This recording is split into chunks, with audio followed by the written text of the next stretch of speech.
Viewers அனைவருக்கும் வணக்கம். இப்போ நம்ம வந்து சிக்கன் குருமா எப்படி பண்ணணும் அப்படின்னு சொல்லி தரேன். அந்த இன்க்ரீடியன்ட்ஸ் பார்த்தீங்கன்னா, நான் ஏற்கனவே இங்க போட்டிருக்கேன். அத பார்த்துக்கோங்க. சிக்கன் 1/2 கிலோ, ஆனியன் 200 கிராம்ஸு, தக்காளி 150 கிராமு, ஜிஞ்சர், கார்லிக்கு, சோம்பு நம்ம போட்டிருக்க இன்க்ரீடியன்ட்ஸ் எல்லாம் பார்த்துக்கோங்க. இப்போ சொன்ன மாதிரி வெங்காயம் ஒரு 200 கிராம்ஸ் வெங்காயம், 150 கிராம்ஸு தக்காளி கட் பண்ணி வச்சுக்கணும். எப்போதுமே வெங்காயம் அதிகமாக இருக்கணும், தக்காளி கொஞ்சம் கம்மியாக இருக்கணும். தேங்காய் பார்த்திங்கன்னா அந்த அரை முடி தேங்காய். இந்த மிக்சியில் தேங்காய், சோம்பு, இஞ்சி, பூண்டு, வெங்காயம், தக்காளி இது எல்லாமே போட்டு கிரைண்ட் பண்ணி வச்சுக்கணும் நம்ம. இங்கே பார்த்திங்கன்னா இது மாதிரி நல்லா கிரைண்ட் பண்ணி வச்சுங்க. இப்போ எப்படி குக் பண்ணணுங்கிறது சொல்கிறேன். கடாயில் கொஞ்சோண்டு எண்ணெய். இந்த எண்ணெய் கொதி வந்தவுடனே சோம்பு ஒன்று தூவுங்க. இந்த சோம்பு ஒன்று பொரி வந்துடும் இந்த சூடுக்கு. சோம்பு போட்டாச்சு. சோம்பு போட்டோன்னா நம்ம ஜிஞ்சர் க்ரீன் சில்லி, கொத்தமல்லி, புதினா பேஸ்ட் அது ஏற்கனவே அரைச்சி வச்சுருந்தோம். அதை போட்டாச்சு. இப்போ நம்ம சிக்கன் சொன்னாரே 1/2 கிலோ சிக்கனு. இந்த சிக்கன் நல்லா க்ளீன் பண்ணி இந்த சிக்கனை நம்ம இதை போடணும். போட்டுட்டு இந்த மிக்ஸ் ஆகணும். அதுக்காக நல்லா கிண்டணும். அந்த பேஸ்ட்டு இதெல்லாம் மிக்ஸ் ஆகணும். இந்த சூடு வந்து ஈவனாக இருக்கணும். அப்போ தான் உங்களுக்கு வந்து இந்த சிக்கனும் நல்லா வேகும், அந்த மசாலாவும் நல்லா இறங்கும் அதில். ஸோ நல்லா சூடாக இருக்கும். கொஞ்சம் வெயிட் பண்ணணும். அதேமாரி கிண்டிகிட்டே இருங்க. அப்போ தான் நல்லா மிக்ஸ் ஆகும் அதில். இப்போ பாருங்கள் நல்லா மிக்ஸ் ஆகிருக்கு.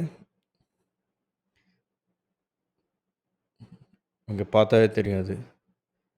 இதுமாரி பண்ணிங்கனாவே உங்களுக்கு வந்து இந்த மசாலாவும் இதுவும் நல்லா மிக்ஸ் ஆகிருக்கும். இப்போ நல்லா கொஞ்சம் வெந்துச்சு. வெந்தோடனே இதை நீங்கள் வந்து வீட்டில் ட்ரை பண்ணி பாருங்கள். கண்டிப்பாக உங்களுக்கு பிடிக்கும். மிளகாத்தூள் வந்து ஒரு 2 டீஸ்பூன் 2 டீஸ்பூன் மிளகாத்தூள் போட்டுட்டு அதுவும் நல்லா புரட்டி எடுக்கணும். அதை அப்போ தான் நல்லா மிக்ஸ் பண்ணணும். அப்போ தான் உங்களுக்கு வந்து சிக்கனில் அந்த காரம் வந்து ஏறும். இங்கே பாருங்கள் இது மாதிரி நல்லா கிண்டி எடுக்கணும். இப்போ எங்கள் சிக்கன் எல்லா சிக்கன்லையும் பார்த்திங்கன்னா அந்த மசாலா வந்து இறங்கியிருக்கும். உங்களுக்கு பார்த்தாவே தெரியும். மசாலா ஃபுல்லாக இறங்கிடுச்சு உங்களுக்கு அந்த சிக்கனில். இப்போ வந்து நம்ம வந்து நமக்கு ஏற்ற மாதிரி தண்ணி வந்து மிக்ஸ் பண்ணிக்கலாம்.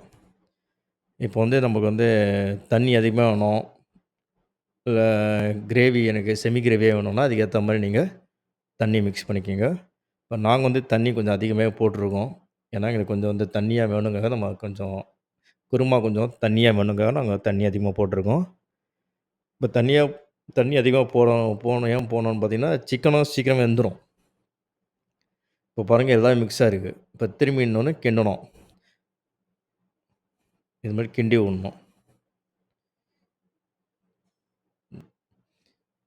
இன்னும் நல்லா கிண்டி விட்டால் நல்லா கொதி வந்துடும். கொதி வந்த பிறகு இங்கே பாருங்கள் இது மாதிரி நல்லா கொதிக்கணும். ஒரு 2 மினிட்ஸ் வெயிட் பண்ணணும். 2 மினிட்ஸ் வெயிட் பண்ணும்போது கொதி வந்துடும். கொதி வந்த பிறகு நம்ம ஏற்கனவே அரைச்சி வச்ச அந்த இஞ்சி, பூண்டு, தக்காளி, வெங்காயம், தேங்காய் அதை மிக்ஸ் பண்ணணும். அந்த பேஸ்ட்டை மிக்ஸ் பண்ணணும். இப்போ திரும்பி நம்ம அதை கிண்டணும். ஏன்னா எல்லாத்துலேயுமே அது இறங்கணும். எல்லாத்தையும் ஸ்ப்ரெட் ஆகணும். இது மாதிரி நல்லா கிண்டி விடுங்க. நல்லா கிண்டி உடனே இப்போ எல்லாத்துலேயுமே அது மிக்ஸ் ஆகிடும். இப்போ பார்த்திங்கன்னா கலரே உங்களுக்கு சேஞ்ச் ஆகிடும். ஏன்னா அந்த தேங்காய் வந்து டாமினேட் பண்ணுற மாதிரி இருக்கும் பாருங்கள். ஸோ கலரே உங்களுக்கு வந்து சேஞ்ச் ஆகிடும். அதுக்கு ஏற்ற மாதிரி நம்ம உப்பு போட்டுக்கலாம். சில பேர் கம்மியாக சாப்பிடுவாங்க, சில பேர் அதிகமாக சாப்பிடுவாங்க. அதுக்கு ஏற்ற மாதிரி நம்ம உப்பு வந்து ஆட் பண்ணிக்கலாம். உப்பு ஆட் பண்ணிவிட்டு திரும்ப மிக்ஸ் பண்ணணும். ஏன்னா உப்பு வந்து எல்லாத்துலேயுமே நம்ம அந்த மிக்ஸ் ஆகணும். இது மாதிரி நல்லா கிண்டணும். அதுக்கப்புறம் உப்பு நம்ம கரெக்டாக இருக்கா நம்ம டேஸ்ட் பண்ணிக்கலாம். கொஞ்சம் லைட்டாக ஒரு டேஸ்ட் பண்ணி பாருங்கள். இது வந்து கண்டிப்பாக நல்லாயிருக்கும். இது வந்து உங்களுக்கு வந்து சப்பாத்தி, பூரி, இட்லி, தோசைக்கும் தொட்டுக்க சாப்பிட்லாம். சாப்பாடுக்கும் நல்லாயிருக்கும். சாப்பிட்டு பாருங்கள். கண்டிப்பாக பிடிக்கும்.